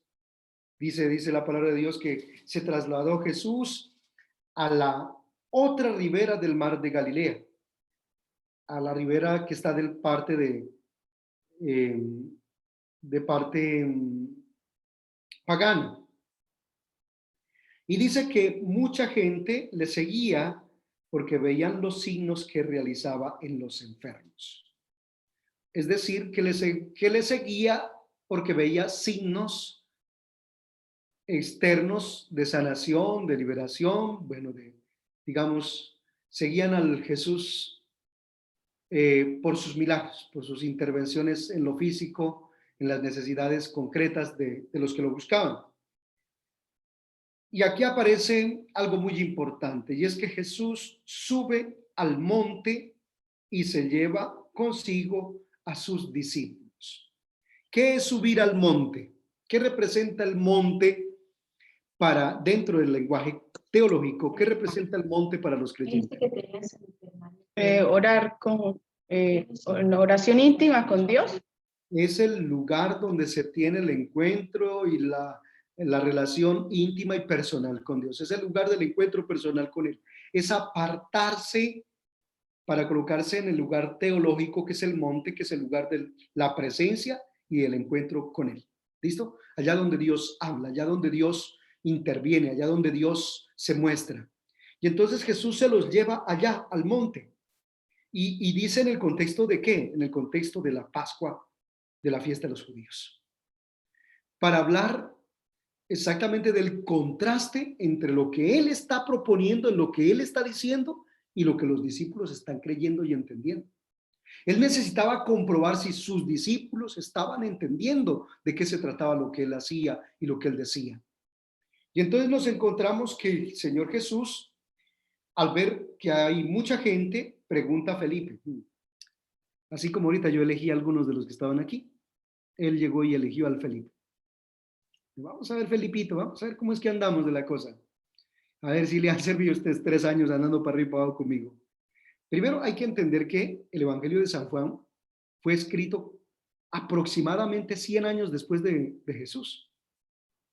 O sea, son escritos post-pascuales del acontecer de Jesús en una comunidad que es la comunidad joánica, del experimentar y sentir la presencia del resucitado y su intervención divina en los primeros creyentes. Entonces estos escritos son reflexión, son primero inspirados por Dios, son escritos del acontecer del resucitado en medio de ellos y son escritos de tipo teológico. Recuerden que no son una narración, una crónica de hechos narrados al pie de la letra, como nosotros a veces pronto podemos narrar un acontecimiento al pie de la letra dando detalles de lo que sucedió, sino que es una narración histórica, sí, porque esto sucedió, pero no literal, sino teológica, es decir, que lo que se hace es una lectura de la intervención de Dios y de la acción de Dios y del acontecer de Dios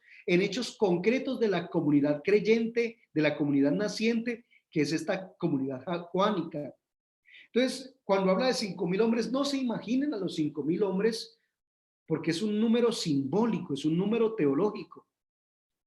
¿De qué se trata? Se trata de una intervención de Jesús en sus discípulos que los confronta con la realidad existencial del hambre, de la necesidad, del sufrimiento, del problema del dolor humano, del problema del sufrimiento humano, del problema de la carencia de lo humano. Y el hambre no es solo física, el hambre es hambre de sentido, hambre de contenido, hambre de plenitud, hambre de felicidad. Y entonces nos muestra el evangelista a una multitud de gente y a Jesús, diciéndole a Jesús, mire la necesidad. Mire la situación del hombre que sufre, mire la situación del hombre que tiene hambre, mire la necesidad del que está en oscuridad y tiniebla. Felipe, ¿dónde nos procuraremos panes para que coman estos? Ahí viene la pregunta. El Señor quiere ver si están entendiendo su mesianismo, si están entendiendo su tema. Y entonces Felipe contesta. Dice versículo 6, se lo decía para probarle. Y por eso es que estoy diciendo aquí lo que estoy diciendo. O sea, el Señor Jesús quiere medirles el aceite a los creyentes, a los discípulos, a los que han caminado con Él. Él quiere darse cuenta, como hizo allá en Marcos, quiere darse cuenta si lo están entendiendo, si está captando.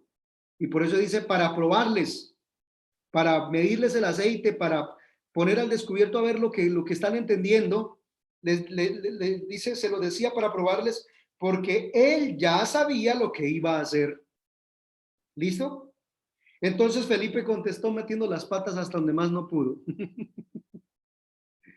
¿Cómo contestó? Dijo, Señor, 200 denarios de pan no bastan para que cada uno coma un poco. ¿Desde qué mentalidad contestó? ¿Desde cuál lógica? Desde las ideas de los hombres, no desde la lógica de Dios. Él vio la misión desde la carencia, desde lo que no hay. Él vio la situación desde el otro, no desde sí mismo. No vio desde lo que tenían ellos, desde lo que acontecía en ellos, desde lo que sucedía en ellos, que es lo que tienen como suficiente para saciar el hambre de los que tienen hambre de contenido, hambre de sentido, hambre de plenitud, hambre de felicidad. Entonces nosotros siempre tendemos a tirar la pelota, nosotros siempre tendemos a buscar responsables, nosotros siempre buscamos terceros, nosotros siempre escalamos la cosa, nosotros siempre delegamos, nosotros siempre nos zafamos. Yo conozco a alguna persona que cuando uno le llama, le contesta, ¿a qué cosa podemos sacarle el rabito hoy? Oiga, buenas tardes, ¿a qué cosa hay que sacarle el rabo? Llegaba y contestaba así, como la falta de disposición. Bueno, entonces, veamos un poquito aquí lo que sucedió. Entonces, uno de sus discípulos, para intentar salvar la vaina, porque dice, este man metió las patas hasta más no poder, puchica, o sea, ¿cómo lo va a hacer quedar tan mal? El Andrés, el hermano de Simón Pedro, pues era un poco más cercano, le dijo, aquí hay un muchacho que tiene 5 panes de cebada y 2 peces. Y aquí empezamos ya a mirar, a vislumbrar, a tener como destellos de lo que ya debían haber entendido. Y el hombre Andrés fue y buscó a uno y encontró a uno que tiene algo. Pero entonces no es él, ni es Felipe, ni son ellos, es otro.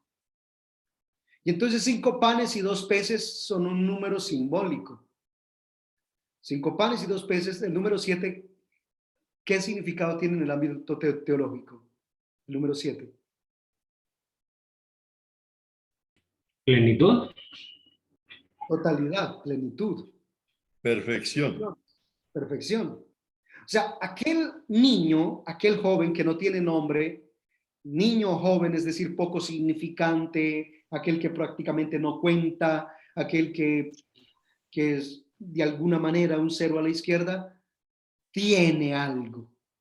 Andrés tuvo la sensibilidad, la capacidad de ver que había alguno que tenía algo para poder saciar el hambre.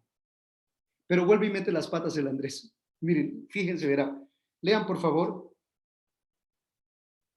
Pero entonces al mismo tiempo se preguntó, ¿y qué es esto para tantos? ¿qué es esto para tantos? O sea, volvió otra vez a caer en el error de pensar, ver, leer, interpretar y narrarse la cosa desde la lógica del mundo, no desde esta lógica. De otra vez, desde la lógica de lo material, de lo carente, así como cuando nosotros nos dan una parroquia y vamos y, pero es que está aquí, mira la limosna, lo que entra aquí, ¿cómo que uno qué puede hacer con esto? ¿Sí o no? O así como cuando Dios los manda de misión allá ustedes con el movimiento, con el grupo juvenil, con la pastoral familiar y empezamos, pero sale alguna propuesta y, pero ¿y de dónde, Patojito? Pero ¿cómo? Si lo único que tenemos es esto y esto. Es no entender cuando el Señor hablaba del reino, él hablaba, ¿a qué podré comparar el reino de los cielos? Ya sé, a un granito de mostaza, que siendo tan chiquitito después se convierte en el árbol más grande del huerto y vienen los pájaros y anidan y los animales se cobijan bajo su sombra. ¿Con qué podré comparar el reino? Ya sé, con una pizca de levadura que se echa en el pan y fermenta toda la masa. O sea, esa lógica que el Señor les había enseñado, esa lógica del reino que es distinta a la del mundo, todavía no la entendían, seguían viendo las cosas de la carencia, seguían viendo la situación desde la limitación, desde el no se puede, desde el con qué Patojito, desde el no tengo tiempo, desde el ¿por qué no le decimos a fulano o sutano? Desde busquemos a otros, que es la lógica que gobierna la pereza y la desidia pastoral de muchos de nosotros, que es la lógica que gobierna nuestra relación utilitarista con Jesús y que no nos permite dar el paso en el compromiso, la entrega y la donación con él. Y entonces aquí contrasta la actitud de Felipe y Andrés con la actitud del muchacho. Oiga, es uno solo el que tiene 5 panes y el muchacho no tiene problema en entregar todo lo que tiene. Y entonces aquí el modelo de cristiano no es Felipe y no es Andrés, es el muchacho. Porque el muchacho se desprende, el muchacho entrega, el muchacho da todo lo que tiene. Y con ese acto de amor, con ese acto de grandeza, de la lógica del reino, de renunciar a sí mismo, tomar la cruz y seguirlo, con ese acto de esta lógica, el Señor bendice ese acto, lo multiplica y sacia el hambre de todos. ¿Listo hasta aquí donde voy? Ok. Entonces, primera respuesta ante esa realidad. Por favor, lean el versículo 15. Juan 6:15. Por favor, lean. Juan 6:15. Porque aquí vamos a entender las reacciones que empezaron a ocurrir. Me salto un poquito porque ese capítulo es para que lo viéramos palabra por palabra. Es una riqueza impresionantemente bellísima. Pero me voy a saltar un resto y vamos hasta el versículo 15. Y dice que sabiendo que intentaban venir a tomarle por la fuerza para hacerle rey, no este rey, el otro rey, el rey. Pues volvemos al tema,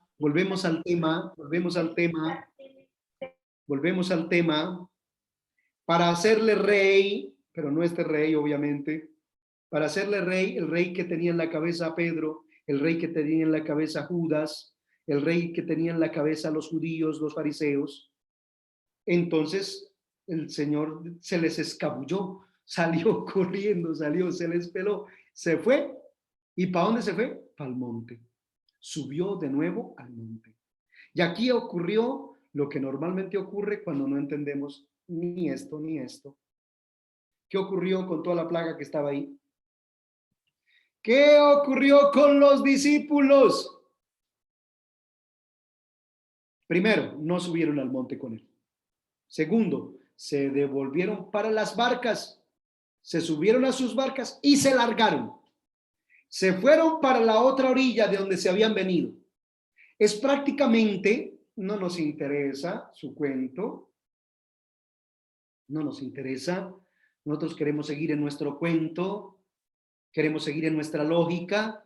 Se subieron sus barcas y se fueron. Miren, lean a partir del verso 16. Dice, había ya oscurecido, es en el momento de la oscuridad. Es el momento la tarde, los discípulos bajaron al lago. El momento de no ver con claridad, en el momento de la oscuridad. Juan es preciso en nombrar el momento de la oscuridad. O sea, Es en un momento de oscuridad cuando no entendemos la lógica y nos apartamos y lo dejamos ir solo al monte. No nos interesa subir al monte, volvemos a nuestro interés personal, nos subimos en nuestra barca y nos largamos para nuestra propia orilla. Entonces, ¿qué ocurrió? Se largaron y cuando habían tomado unos 25 o 30 estadios, vieron a Jesús que caminaba sobre el mar y se acercaba a la barca y sintieron miedo. Oh, y aquí este pedacito es precioso. ¿Cuántas veces nosotros nos hemos querido apartar y nos hemos querido alejar y hemos querido subirnos en nuestra barca y largarnos para nuestra orilla? Y el Señor sigue insistiendo y se acerca y nosotros, ay, no, ¿en serio me toca comprometerme con eso? O sea, todavía toca seguir ahí. Y Él se sube a la barca. Y cuando se sube a la barca, tocan tierra. Bueno, y aquí empieza a haber un montón de situaciones que no me voy a detener porque este capítulo es demasiado largo, pero sí me voy a centrar en 3 aspectos, que es los riesgos que podemos correr. Primero, el riesgo de la multitud. Dice la palabra de Dios que cuando Jesús se fue de allí de donde estaba, la multitud, la masa, se fue a buscar a Jesús. Fueron a un lugar, y aquí es preciso a San Juan, y no encontraron ni a Jesús ni a sus discípulos. Y aquí hay una enseñanza. Hay movimientos, hay parroquias, hay grupos en los que la gente puede ir a buscar a Jesús y al llegar no encuentra ni a Jesús ni a sus discípulos. Y aquí ya hay un cuestionamiento. La gente puede buscar a Jesús y a sus discípulos y puede llegar a mi casa y no encontrar ni a Jesús ni a sus discípulos. ¿Será que si alguien llega a tu casa, encuentra a Jesús en tu casa y encuentra en ti a un discípulo de él? Y entonces, si ustedes leen desde el verso 22 hasta el verso 25, nos encontramos con esa búsqueda incesante de la masa que no encuentra a Jesús ni a sus discípulos y que insiste hasta que por fin lo encuentra. Muchos de nosotros lo hemos buscado en las parroquias, en los grupos. Lo busco entre los y no lo puedo encontrar. Lo busco en el mar inmenso y no lo... ¿La has escuchado esa canción? No sé si Juan David se la sabe. No, padrecito, no me acuerdo haberla oído. ¿Dónde encontraré al Señor? ¿Dónde encontraré al Señor? Esa canción es una canción preciosa que habla de esta situación. Y entonces nos encontramos con la gente que llega ante Jesús y Jesús los confronta y les dice, verso 26, en verdad les digo que ustedes me buscan no porque han visto signos, sino porque han comido pan hasta saciarse. Y ahí se encierran ya un montón inmenso de creyentes que son todos los que buscan a Jesús por cultura de cristiandad o simplemente por interés. ¿Listo? Aparecen también los judíos que representan a los que lo buscan no con la intención de conocerlo, de entenderlo, de descubrirlo, sino con la intención de ejercer oposición, de ridiculizarlo, de desvirtuar, de negar lo que está diciendo. Y entonces nos encontramos a muchos periodistas, profesores, historiadores, teólogos incluso, que viven vendiéndole la idea a la gente de que Jesús no es Dios, de que el cristianismo, la religión, la fe, bueno, entonces nos encontramos nuevamente con personas que buscan a Jesús, pero no les interesa a Él, se interesan ellos. No les interesa su causa, les interesa tratar de encontrarse ellos ahí de verse ellos aquí y no se encuentran, entonces no les interesa este cuento. Y entonces por eso encontramos tanto filósofo, tanto infuloso de filósofo, por decirlo así, aquellos que tienen pretensiones de filósofos pero no lo son, pretensiones de conocedores de Jesús pero no lo son, a los que no les interesa Jesús, y entonces ellos van a estar siempre murmurando. Miren, vean ustedes, por ejemplo, verso 41. Vamos al verso 41.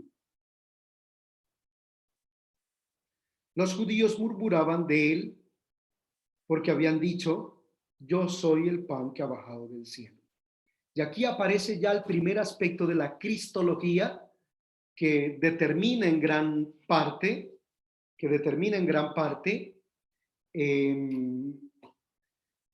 el tema de discusión sobre Jesús. Leamos un poquito ese verso 41. Los judíos murmuraban de él porque había dicho, yo soy el pan que ha bajado del cielo.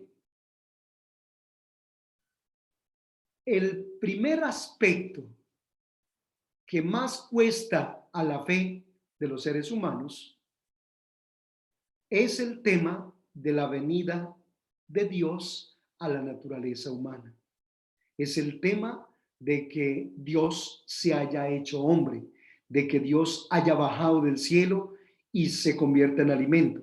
Por eso en el verso mismo 42 dice, y se preguntaban, ¿no es este Jesús, hijo de José, cuyo padre y madre conocemos? ¿Cómo puede decir ahora, he bajado del cielo?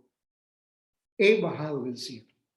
Primer tema de discusión con respecto no a esto, sino a esto, a Jesús. Su condición divina, su condición de enviado por Dios, venido de Dios, con la naturaleza de Dios, que vino a habitar entre nosotros. Y ese es el primer tema que dentro de 8 días vamos a entrarnos para tratar de entender. ¿Listos, amigos? Dentro de 8 días nos vamos a sumergir en este tema. Vamos a tratar de responder a esta que es la pregunta de los judíos, que es la pregunta de los que quieren entender a Jesús desde el área racional, desde lo meramente humano, desde lo meramente histórico, y que pues es que es natural. ¿Se imaginan que hoy yo me presentara aquí delante de ustedes diciéndoles que he venido del cielo? Que soy enviado de Dios y que soy el pan vivo bajado del cielo. Es natural que uno se choque. Es natural que a uno le cueste, es natural que le vengan inquietudes, es natural que uno se pregunte, pero ¿acaso no es este el hijo de José y de María? ¿Acaso no es este el hijo del carpintero? Ese es el primer tema. Y de esa pregunta que está aquí en en el Evangelio de San Juan, en el capítulo 6, es que está escrito todo el primer capítulo del Evangelio de San Juan. Así que para la próxima clase vamos a arrancar con el primer capítulo del Evangelio de San Juan, ¿listo? Les voy a pedir que en el próximo encuentro, santicos, ustedes traigan estudiado, escudriñado, leído, rumiado, devorado, degustado ese primer capítulo del Evangelio de San Juan. Porque este es el tema de Juan. El tema de la divinidad de Jesús, el tema de la condición humana y divina de Jesús, que fue lo que el primer caballito de batalla en la mente y el corazón de los judíos, que más les costó poder superar para aceptar a Jesús Mesías, la propuesta de este reino nuevo que el Señor venía a instaurar. ¿Listos, amigos? Entonces, por eso quise traerlos a Juan, al capítulo 6, porque ahí nos vamos a centrar en esta pregunta. ¿No es este Jesús, el hijo de José,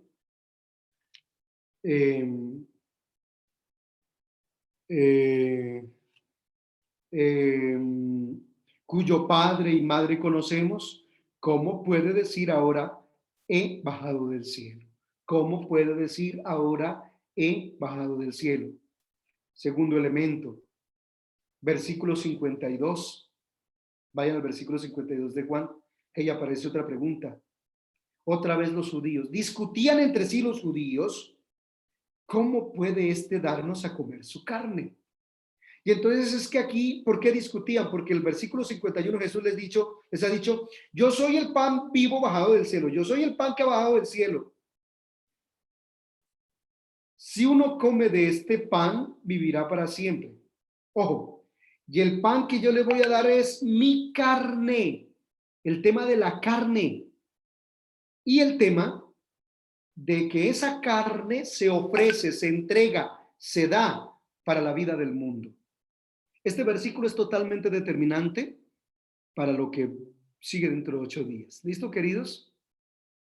Lo que va a seguir dentro de 8 días tiene que ver con con la condición humana de Jesús, con su condición divina, que es tan difícil de comprender. De hecho, miren lo que dicen ustedes en el verso 59. Vayan al verso 59. Dice que esto lo dijo enseñando Jesús en la sinagoga, en Capernaum. En la sinagoga. No estamos en el monte, no estamos en la orilla del lago de Tiberias, estamos en la sinagoga, sí, en la Tiberias, de Capernaum. Y entonces muchos de sus discípulos, aquí ya no son los judíos, no es la masa, son los discípulos. Esos son distintos de los judíos y son distintos de los 5,000 y más de la masa. La masa, los judíos, los discípulos. Ahora miren los discípulos, escuchen los discípulos. ¿Quién puede escucharlo? Es duro este lenguaje, esa vaina es difícil de entender. Dice, muchos de sus discípulos al oír le dijeron, es duro este lenguaje. ¿Quién puede escucharlo? Y entonces muchos desde entonces se alejaron de él. Pero hay entre ustedes algunos que no creen porque no entienden. Es que sabía desde el principio quiénes no creían y quién era el que lo iba a entregar.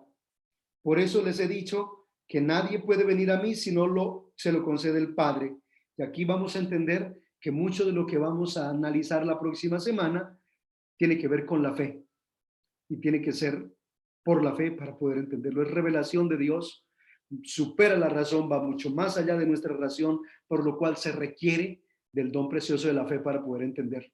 Por eso, la condición para entender el siguiente capítulo, lo que vamos a ver, va a ser la fe, el hecho de que es obra de Dios, acción de Dios en nosotros para poder descubrirlo, para poder entender ese misterio, y que muy seguramente no todos lo van a entender y muchos se van a alargar. De hecho, dice la palabra de Dios, por eso les he dicho que, desde entonces, versículo 66, muchos de sus discípulos se volvieron atrás y ya no andaban con él.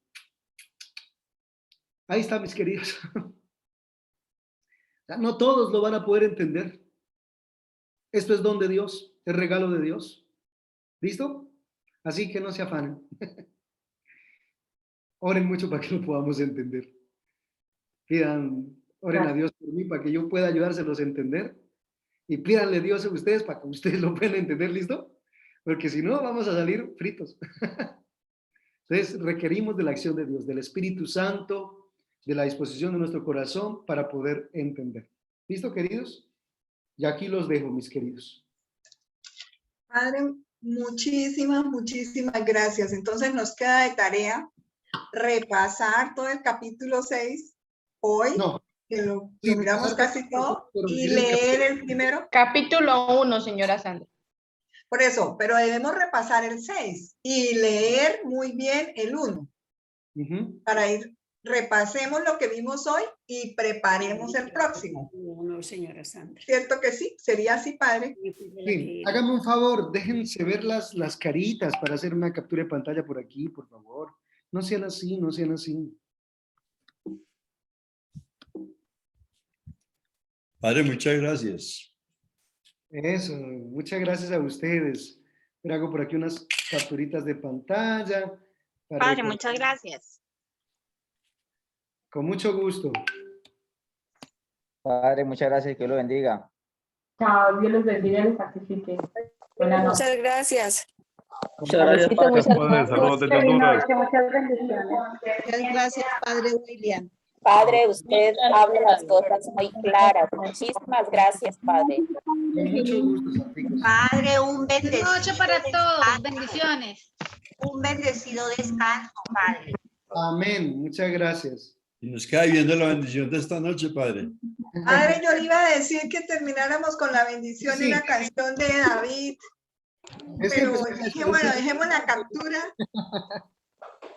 En un segundito, Padre, la bendición, por favor. Señor.